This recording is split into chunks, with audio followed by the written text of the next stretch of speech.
Yeah.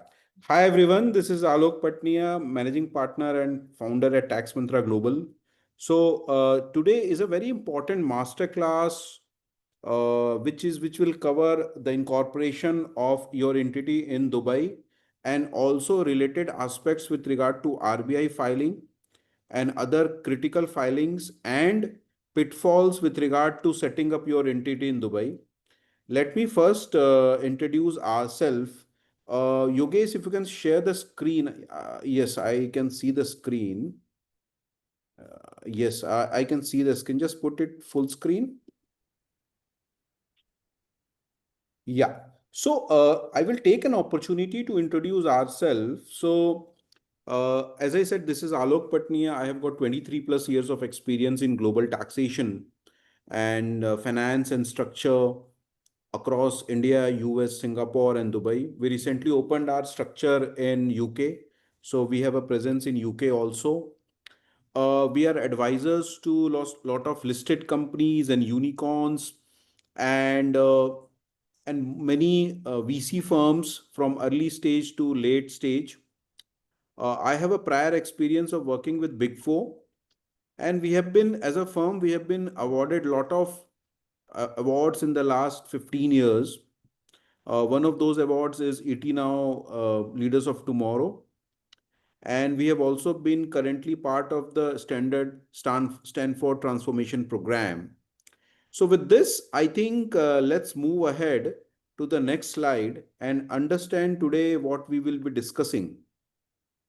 So let's also talk about little bit about our firm.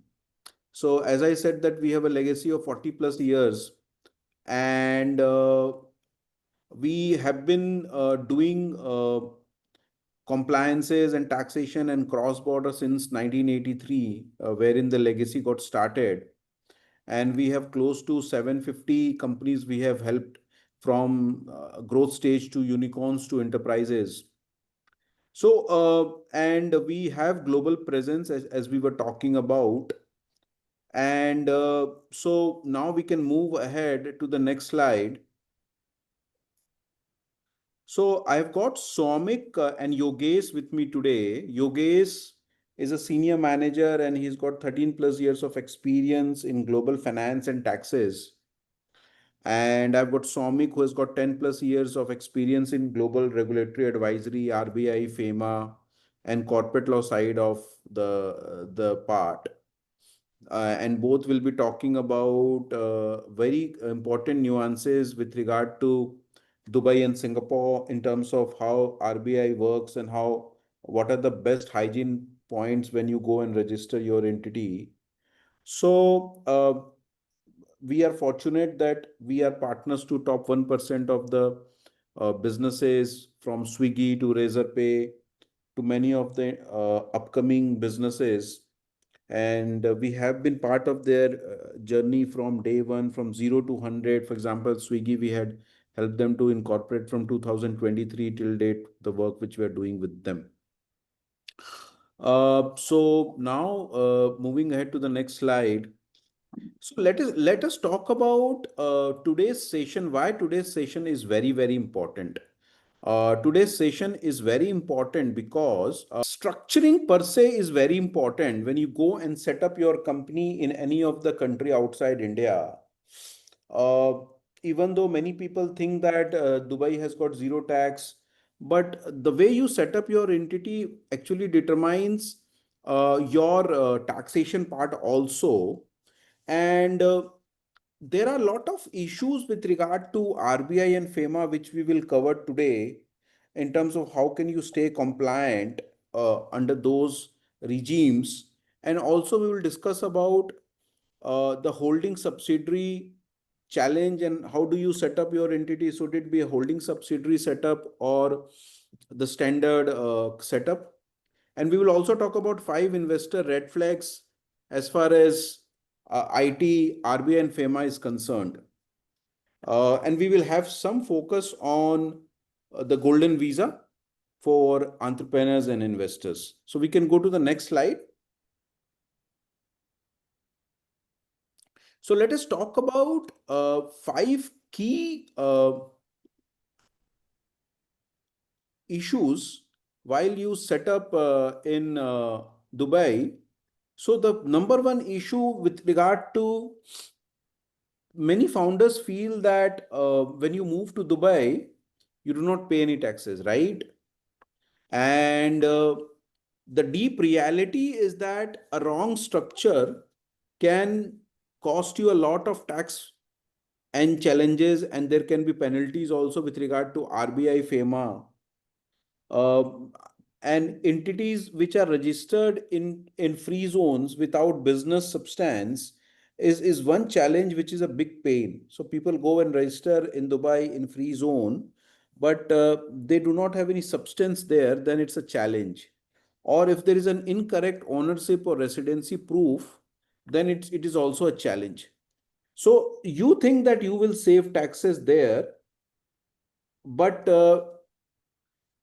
you built a compliance, and which compliant, if you're not compliant, it can be a time bomb. So uh, it's very important that we go and set up this entity properly.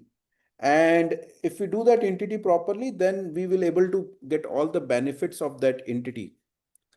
The second point, which is very, very important, is founders actually go and set up their company in hurry. Many times they don't even see whether I should register my company as a shareholding, as a subsidiary holding relationship, or we should just go and set up.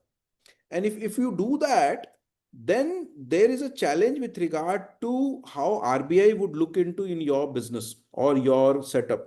So whether it should be a holding subsidiary relationship or it should be an individual setup is something which is very, very important.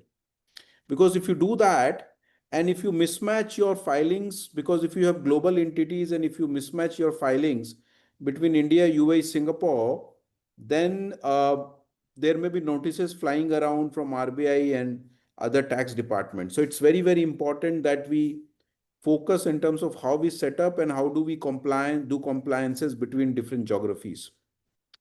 Yeah, we can go to the next slide. So basically, the biggest challenge for anyone when they go and set up outside India is, how do you claim the 0% tax, right? Uh, and and it should not be that they end up paying taxes twice in India and overseas, right? And if if there is a challenge in terms of within tax treaty in terms of repatriation profits, or if there is a pricing or documentation challenge, how do you solve that problem, right? And this is where it's very important that when we go and do structure, we should be doing in a way wherein there is proper relationship between both the entities, right? The fourth point, which is also important, is there are three main regulators we have to keep in mind, right? uh, and if we don't focus on these regulators, then there will be notices which may be coming from different tax authorities and RBI and maybe the local authorities there in Dubai. So we have to have, and there many times there are separate advisors and separate stories, and there is no unified control as such. So this has, in our experience, we have seen that this is also a big issue. Uh, Now, the point is that the last point, which is very, very important, is that when people go and set up their company outside India, the residency as such needs to be thought through from initial days, right? Whether you are planning to move to Dubai in your later part, or you will continue to stay in India and operate that entity from India, because whatever you do, your strategy will be totally different. So when founders or business owners actually go and set up companies outside India, especially in Dubai, they have to be mindful of these five critical aspects. If they don't do it, then in our experience, we have seen that either they have to close their company in future and register another company because of the mistakes they have done in structuring, or they end up paying a lot of penalties and interest, and there is total waste of time and otherwise. I can give you one example at this point of time, and that example is, we were actually talking to a founder, business owner, very recently. And that business owner, and we realized that that business owner had registered the company in Dubai in his personal name, and then they had a company in India also, and they were actually doing very well, they were growing like anything. But then I said, what is your long term plan? And he said that the long term plan is to go for an IPO and unlock the value and consolidate the value of the company and the brand. I said, if that is the thing, then why don't you register as a holding subsidiary from day one? Because today you are leaking the value, today you are leaking the revenue, and there is no consolidation happening at this point of time. So वो एक बहुत बड़ा issue था, and then we rectified. It took almost 6 months to rectify that. In fact, we had to set up a new entity for them to rectify that entity. So that was one of the very critical thing which we noticed. And so that was one example which comes to my mind, that if you do not register your company after having a thought through, then it becomes a difficult situation later. So with this, I think I can hand over to Somek to take it further and discuss about other aspects. Sure, Alok. Yeah, so Alok has pointed out some key aspects of the entire structuring ecosystem, and he has given a very interesting example that how few months back a client approached us, and we found that how the structure was faulty, though they were doing very good, and we had to then again start the entire process of formation of new entity, and then doing the entire IP transfer, agreements transfer, clientele transfer, all those headaches to make sure that this this time it is right in order. Now, just to put perspective over here, the way anyone should approach a global structuring is that it first they have to make sure that they are structure ready, right? Uh, I think, yeah, they are structure ready.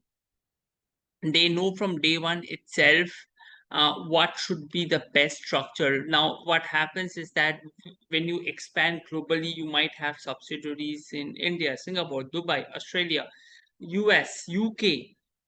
It's tough to navigate which is the best structure possible, and hence we must make sure that the structure is in sync with the Indian laws if the residents are from India.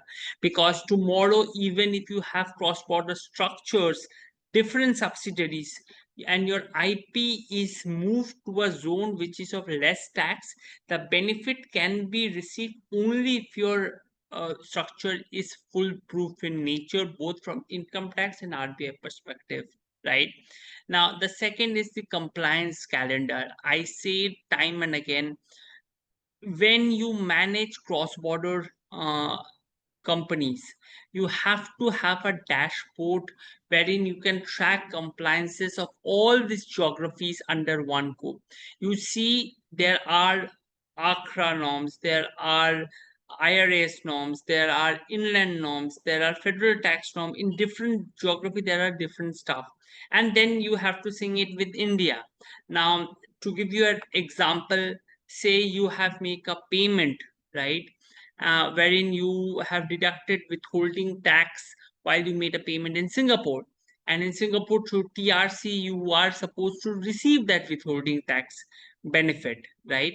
Now, to get that, what's the best way, best mechanism, best calendar when you need to file? This is something that you must and should have it, that all your companies, overseas companies, as well as in Indian companies, are there in the compliance dashboard.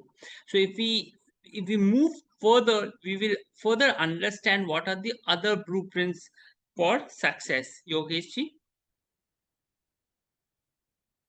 Yeah. Now, let us understand the very important distinction between fundraise and wealth uh, wealth management strategy.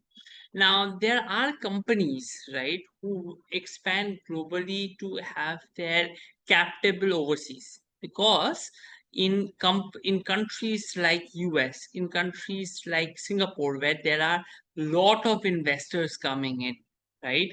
Uh, those structures are there wherein your holding entity is outside, and you need to form your subsidiary here in India.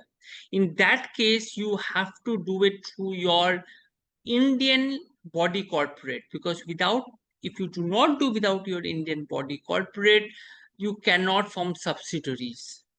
However, in case you want to generate your wealth, you want to make sure that you can plan your taxation, you want to make sure that you move to that country after 3 4 years and you get the maximum tax advantage, then in that scenario, ladies and gentlemen, what we propose is that you have the foreign entity registered under your own name. This will help us to navigate your future course of action during the time of dividend repatriation back, or dividend repatriation limited to the overseas country. You can also plan your taxation while you become a overseas resident down the line. So these are the things that you should have in inherent when you expand globally, and we have found this on statistics basis. I mean, there are a lot of statistics, if you see in our next slide, uh, wherein we have discussed how if we have the readiness in action, you get a 45% easier market entry, right? If you can get your company's clear holding and subsidiary structure, you get a 3x success rate. And of course, the valuation premium increases because there are very little due diligence issues that can be found out. So it's very important to do that. And often what people ignore is the RBI perspective, because RBI comes handy, very very handy over here. If you see in our next slide, wherein we talk about the RBI perspective, there are two important stuffs underlined. One, the overseas direct investment, which is essentially for companies, for body corporate, for LLPs. So if you invest overseas through your body corporate, that body corporate can have subsidiaries anywhere in the world. So say for example, I have a private limited company and I open in US, right? And I see that I have a very good entry to the Canadian market, but it has to be under the US subsidiary. That can only happen if my overseas body corporate is under my private limited companies in India's name. And the very important perspective that people should understand, that this Indian entity should be in operational in nature. So what happens is that many a times people form dummy entities, right, which doesn't do anything barring holding the overseas entity, and that's wrong as per RBI. RBI categorically mandates operational entity to be formed. I think Alok can put some perspective over your Alok. Soumik thanks for that so basically what Soumik is saying कि अगर आप India के बाहर कोई company बनाते हो तो government ये बोल रहा है कि आप दो तरीके से कंपनी बना सकते हो। एक तरीका ये है कि आप अपने इंडिविजुअल नाम से कंपनी बनाओ, आप खुद ही शेयर होल्डर हो, डायरेक्टर हो, या आप अपने कोई कंपनी जो इंडिया में कंपनी है, चाहे वो रजिस्टर्ड पार्टनरशिप है, चाहे वो एलएलपी है, चाहे वो प्राइवेट लिमिटेड कंपनी है या लिमिटेड कंपनी है, वो कंपनी शेयर होल्डर बनती है और वो कंपनी फिर फर्दर कंपनी बनाती है। आरबीआई बहुत क्लियर है। अगस्त 2022 में जो प्रोविजंस आया था, आरबीआई बहुत क्लियर है और आरबीआई ये बोल रहा है कि अगर आप कोई कंपनी बनाते हो इंडिया के बाहर इंडिविजुअल नेम में, तो वो कंपनी आगे जाके कोई स्टेप डाउन सब्सिडरी, या कहने का मतलब है वो कंपनी और कोई कंपनी नहीं बना सकती है, या वो कंपनी कोई जेवी नहीं कर सकती है, उस तरह का काम नहीं कर सकती है। तो अगर आप मान लो कल दुबई में कंपनी बनाते हो इंडिया से, और वही चैलेंज हुआ था जो मैं अभी बता रहा था थोड़ी देर पहले, अगर आप कोई कंपनी बनाते हो बिकॉज उनको यूरोप में कुछ बिजनेस का अपॉर्चुनिटी था और they wanted to create a company in Europe, और वो बोले कि मैं दुबई की सब्सिडरी क्रिएट कर दूं, तो वो नहीं हो सकता बिकॉज इंडिविजुअली उन्होंने कंपनी क्रिएट की थी। So you have, that's the reason this is very very important. Holding subsidiary का जो डिस्कशन हो रहा है और how do you create that company is very important. और एक चीज और जो वी वर डिस्कसिंग, कि जो आपके इंडिया से जो कंपनी होल्ड करेगी वो ऑपरेटिंग कंपनी होना चाहिए। कहने का मतलब है उसके पीएनएल में ऑपरेशंस होना चाहिए, उसका डे टू डे कुछ ना कुछ ऑपरेशन होना चाहिए। ऐसा नहीं कि खाली एक डम्मी कंपनी हो और उसने इन्वेस्ट कर दिया हो। या Soumik? Yeah, right. And it should be specific in nature. It should have some business. कोई धंधा होना चाहिए, नहीं तो ministry will come hard against you as and when they find it. और एक बहुत important and interesting बात है, while you invest overseas. So say for example, मैं and Alok have invested in a Singapore-based startup. So say for example, if that happens, Alok जिस bank से move करेगा to invest in overseas, I have to invest through that same bank ना। बहुत सारा time क्या होता है, there are two founders, right? Both founders है कि भाई मैं एक एक्स बैंक से काम कर रहा हूँ मैं, और द अदर फाउंडर्स है I work with the Y bank, and they both do the RBI filings in different bankers.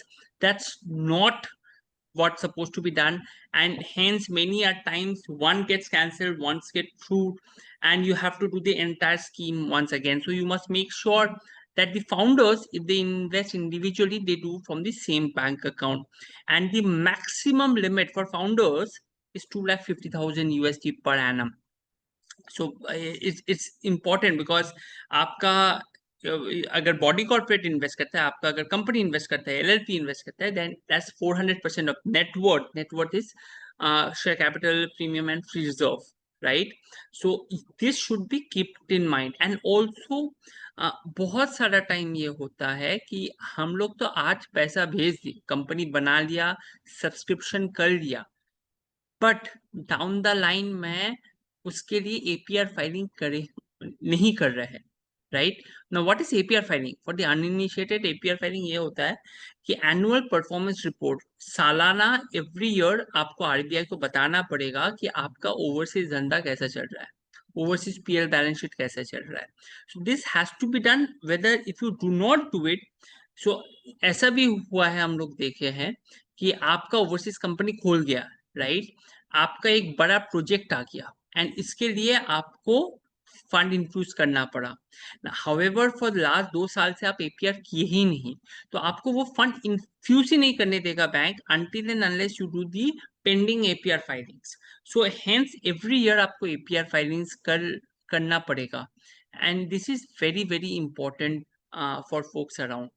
या Alok, you were saying something, perhaps you are on mute. या I am saying this is so important. सौ में एक बहुत बार क्या होता है कि लोग कंपनी बना लेते हैं इंडिया के बाहर और बोलते हैं कि हमने तो कोई ट्रांजैक्शन किया नहीं, हमारा तो बिजनेस स्टार्ट हुआ नहीं, हम एपीआर फाइलिंग नहीं करेंगे। और ये एक बहुत बड़ा चैलेंज है, और इसके कारण बहुत बार कंपनी क्लोज भी करना पड़ जाता है। So I think we can move ahead. So Right. And basically this is to audience। एक बार फिर से मैं रिकैप कर देता हूँ। हम लोग जो आज ये मास्टर क्लास कर रहे हैं, इस मास्टर क्लास का सिंपल ऑब्जेक्टिव ये है कि हम लोग जो फाउंडर्स हैं, बिजनेस ओनर्स हैं, उनको हम अवेयर कर पाए कि अगर आप इंडिया के बाहर कंपनी सेटअप करते हो, खास करके दुबई में या सिंगापुर में, तो कहाँ कहाँ पे हिडन चैलेंजेस है और वो हिडन चैलेंजेस को कैसे हम रिजॉल्व कर सकते हैं फ्रॉम डे वन। मैं बहुत दिन से, और I have been in this ecosystem for 20 year, 20+ years now. मैं बार बार बोलता हूँ कि कंपनी बनाना सबसे आसान काम है, कंपनी कैसे बनाना है वो सबसे इंपॉर्टेंट चीज़ है। और आज हम वही डिस्कस कर रहे हैं, and I hope this will be very valuable to everyone. right. So basically, one should decide early कि क्या स्ट्रक्चर करना है, एंड देन आपका कंप्लायंस ट्रैकर होना चाहिए, एंड आपको इंडिया पर्सपेक्टिव भी जज करना पड़ेगा, because if you do not do all this things, then please understand RBI has the power to ask you to close your overseas entity if they found the compliance not in order. आप धंधा तो कर लिया, but by the time RBI को पता चला, RBI बोला आप immediately close करो. So you must make sure that the entire compliance ecosystem is in order. Now next we will come to Dubai, and for this let me introduce you with Yogesh ji, who looks into the India Dubai corridor for the firm, and we can take it from there onwards. Yogesh ji. Yes, thank you, Somik. Thank you, Alok. And a very warm good evening to all our ladies and gentlemen, and welcome to this session. So, today I'll be touching upon the Dubai visas. We'll be talking about कि किस किस type के visa होते हैं Dubai में. We'll also talk about golden visa. I'll also take you through the residential property कि Dubai में residential property लेना कितना safe है कितना safe नहीं है, and this I will validate with the government stats. Also I will talk about today about कि residential property का ownership कैसा हो सकता है दुबई में, what does the Dubai government allows, right? And thereafter we will discuss about having a branch or subsidiary, what's the difference between having a branch or subsidiary in the UAE. So all these aspects I'll be touching upon, and I will keep my conversation very simple. Hindi में भी अपने बात करेंगे ताकि हम लोगों को ये दुबई का समझ में आ सके, ठीक है? So before I start with this Dubai visa, I would like to distinguish between residentialship and citizenship. Okay, so citizenship is something which is more powerful than residentialship. Why? Because, like, you are an Indian citizen, you have the power to vote, right? But if you are a resident, suppose कोई foreigner आकर के he gets a residency in India, he doesn't have the right to vote. So that's the difference. And visa basically deals with your residential status, not with your citizenship. Okay, so let's talk with very very simple definitions of visa. What is visa? A visa is an official permit. एक तरह का permit है किसी भी देश में आपको रहने का. फिर वो रहना आपका चाहे घूमने से related हो, फिर वो रहना चाहे आपका किसी medical treatment से रह के से लिंक हो, चाहे वो आपका रहना कोई एम्प्लॉयमेंट या बिजनेस से हो. So visa in a simple term is a permit stamped or issued by the UAE government that allows a foreign national to enter, stay, work, invest or reside in UAE for a specific purpose and duration. ये specific purpose और duration भी बहुत important है. जैसे कि हम लोग बहुत बार कहीं पर विदेश यात्रा में अगर जाते हैं, ट्रैवल करने के लिए जाते हैं, तो हम लोगों को वीज़ा लेने के लिए उस अथॉरिटी को दिखाना पड़ता है कि हम लोगों का कितने दिन का स्टे है, तब हम लोगों को वो ट्रैवल वीज़ा मिलता है. Likewise, so visa is very much specific with the period of your stay, and definitely visa comes for the purpose कि क्यों आना चाह रहे हो उस देश में, right? So let's talk about now the types of visa. Now visas, types of visa are like entry or the visit visa, the residency visa, which of which tenure is between 2 to 10 years. Then there are some special purpose visas also. Now, if I subcategory these types of visa, then the entry of the visit visas are like tourist visit transit visas, which the time period of which may be between 48 hours to 90 days, right?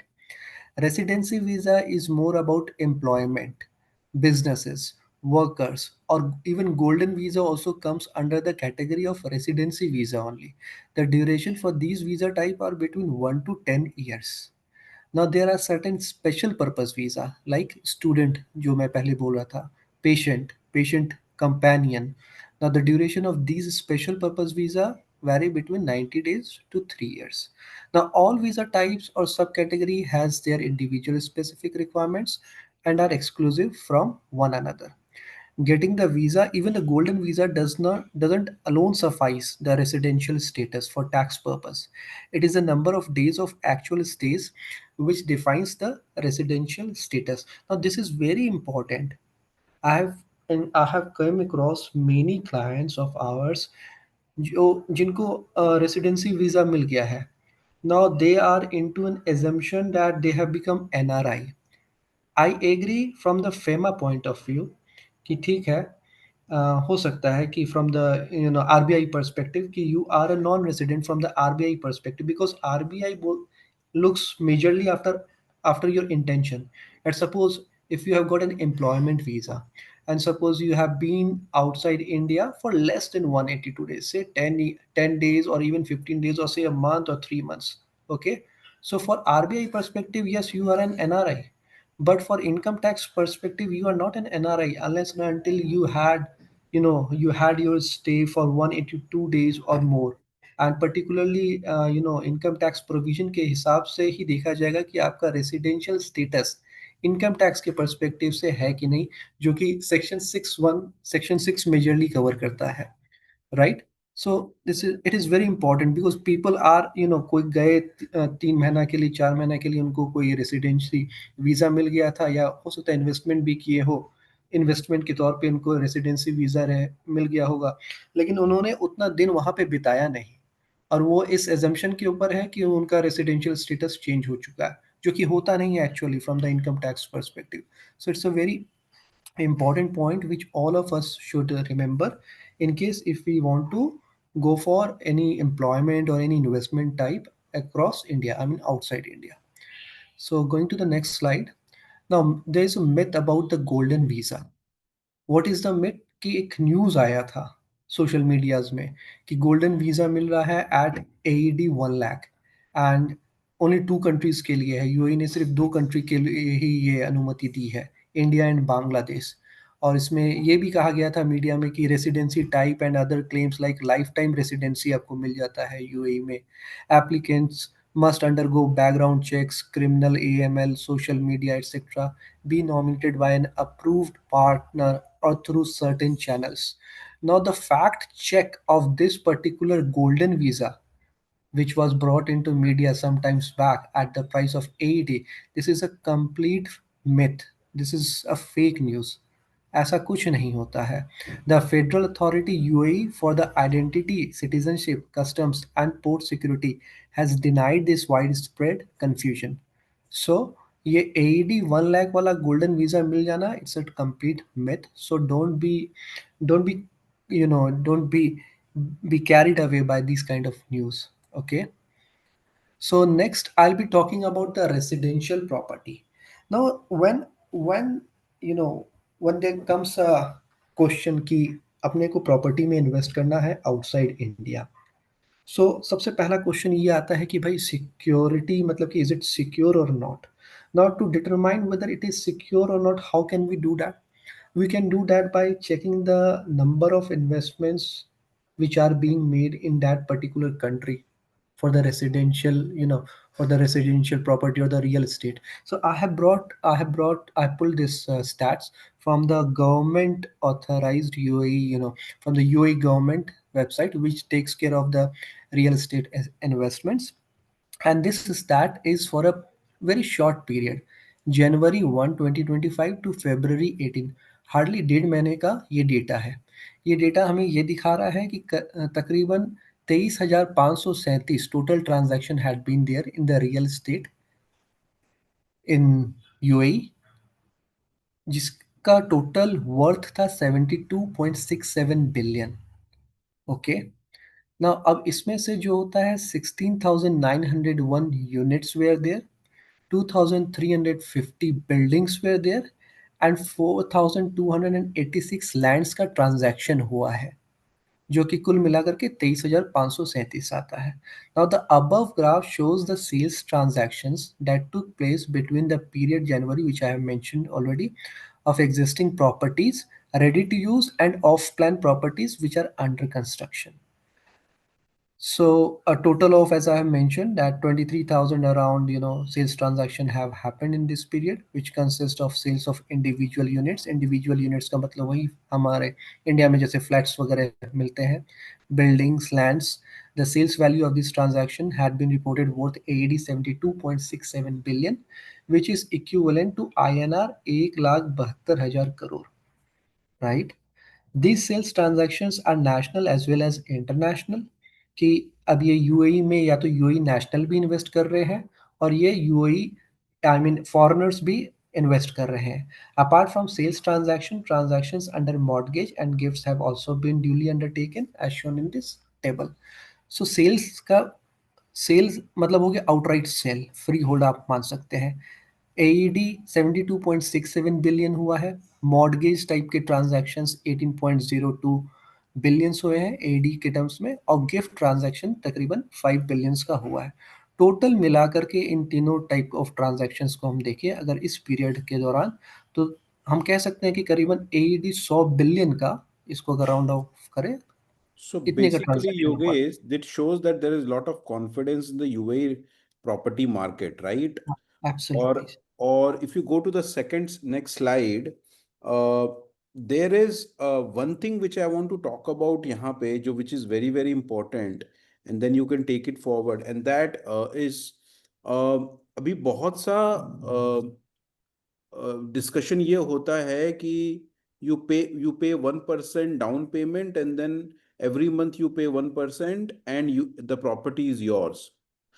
अभी इसमें बहुत लोग carried on हो गए हैं, and many people are actually have bought this property in these schemes. And I see there are property melas, people from Dubai come to different cities in India, and they put this exhibition, and they talk about, and they try to talk about their properties. अब इसमें एक बहुत बड़ा RBI का challenge है. सो एक law है, वो ये कहता है कि as a resident Indian, right, और as a Indian citizen, you cannot take a loan from anyone from outside India. So कहने का मतलब है कि आप लोन नहीं ले सकते हो इंडिया के बाहर जाके. ये जो आप इंस्टॉलमेंट में प्रॉपर्टी खरीद रहे हो दुबई में, this is 10 amount to a loan, and many people are getting notices from RBI left right center. और ये बहुत बड़ा इशू हो गया है. There are few people who have been actually been called for personal hearing also, because they took lot of properties on this 1% scheme. So we have to be very very careful in terms of when you are investing into a property in Dubai, how are you investing. And if you need any support to structure this anyway, you can approach us and we can help you. Yeah, Yogesh. Yes, absolutely rightly said, Alok. So next I'll be talking about residential property. I mean the ownership or the ownership structure. So when I say ownership, जैसे India में होता है कि हम लोग free hold पूरा एक flat bye कर लिए, या हो सकता है कि हम लोग फ्लैट को रेंट कर लिए. इस तरह से ट्रांजैक्शन जो होता है ओनरशिप का, ये यूएई में भी है. सो I mentioned three type of transaction or the ownership type like freehold. It is the most superior of all the rights and provide for the right to use, enjoy, and occupy land or property permanently. So it's a complete outright sale. Okay. The other one is the musataha. It is the right to build on land for a special duration not exceeding 50 years. For an example, आपको एक land government दे देगी कि चलो इसको 50 साल के अंदर इसको develop करो.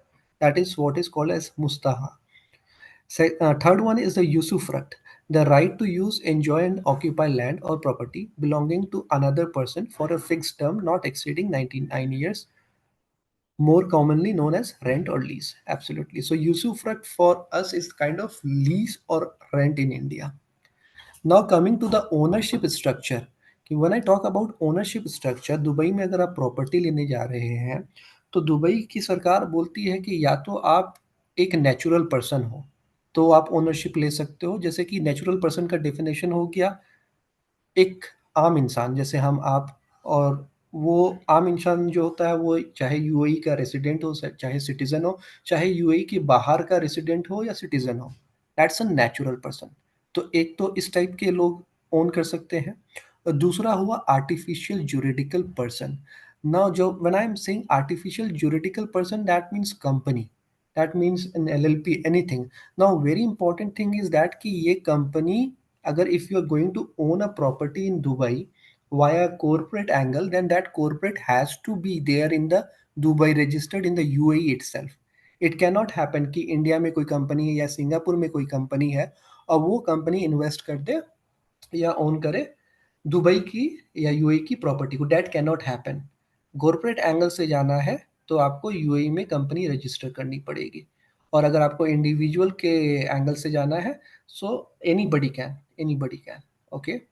So the conclusion is, as I have mentioned, कि thus for India, they have two options: either invest in real estate on individual personal capacity or open a UAE registered company.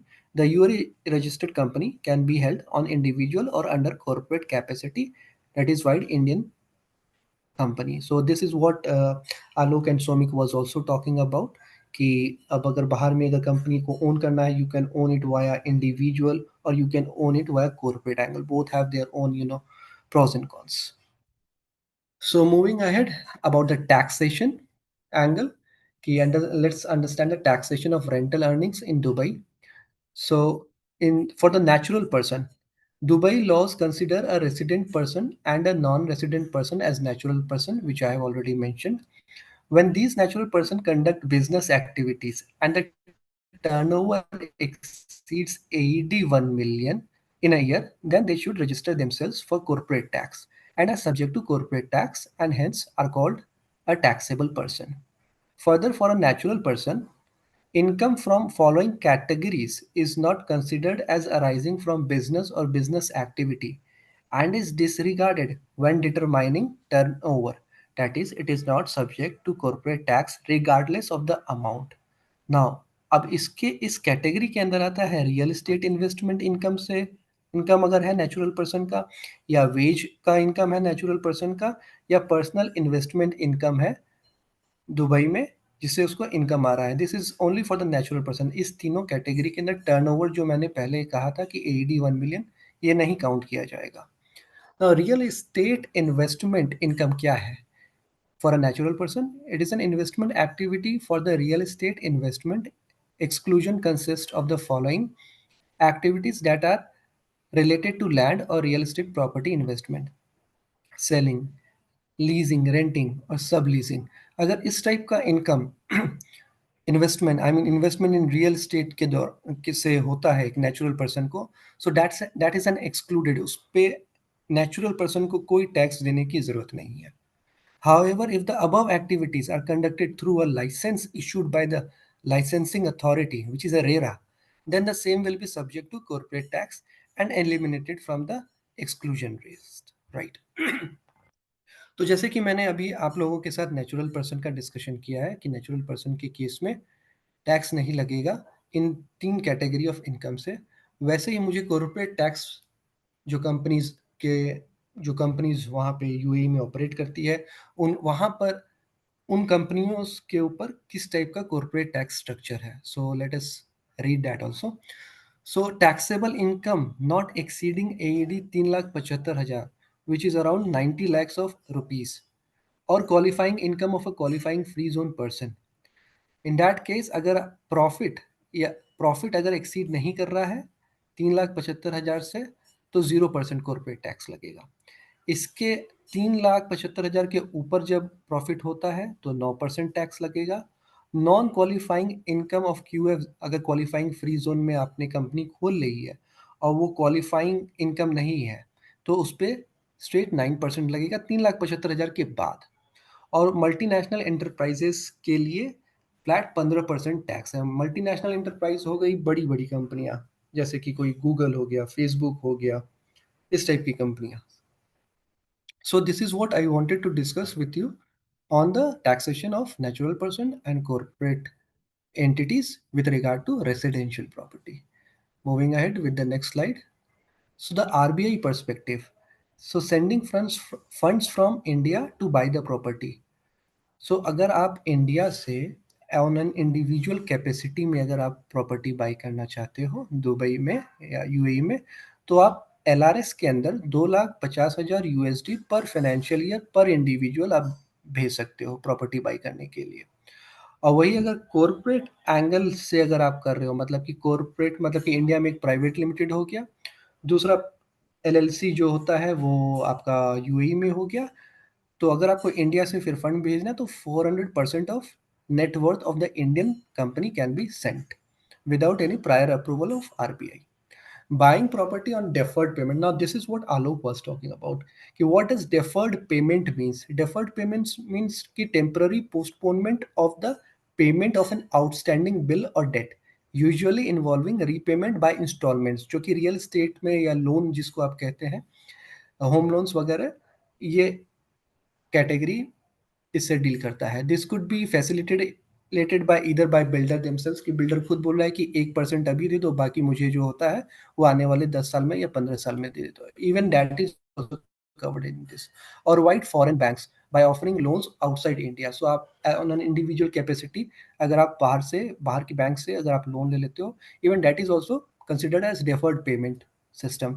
Now अब RBI क्या कहती है? RBI through its ECB, which is external commercial borrowing rules, is strict on such type of deferred payments or loans taken from outside India. So such ECB are permitted only in case of eligible borrowers, which does not includes individual. So individual तो prohibited है कि individual बाहर से कुछ भी इस type का loan नहीं ले सकता है. अब जो एलिजिबल बोरोवर्स का कैटेगरी होता है, आइए हम लोग उसको देखते हैं कि एलिजिबल बोरोवर्स कौन हुए. फिर अगर इंडिविजुअल नहीं हुए तो कौन हुए? Entities registered in India including companies, limited liability partnerships and startups can raise ECB. So in categories को परमिशन है बाहर से लोन लेने का, कंपनी के माध्यम, not an individual basis. Such borrowing can be. Now अब ये तो रूल हुआ कि बोरोवर का. इवन आरबीआई ने लेंडर का भी रूल बना रखा है कि आप किससे लोन ले सकते हैं, उसकी एलिजिबिलिटी क्या होनी चाहिए.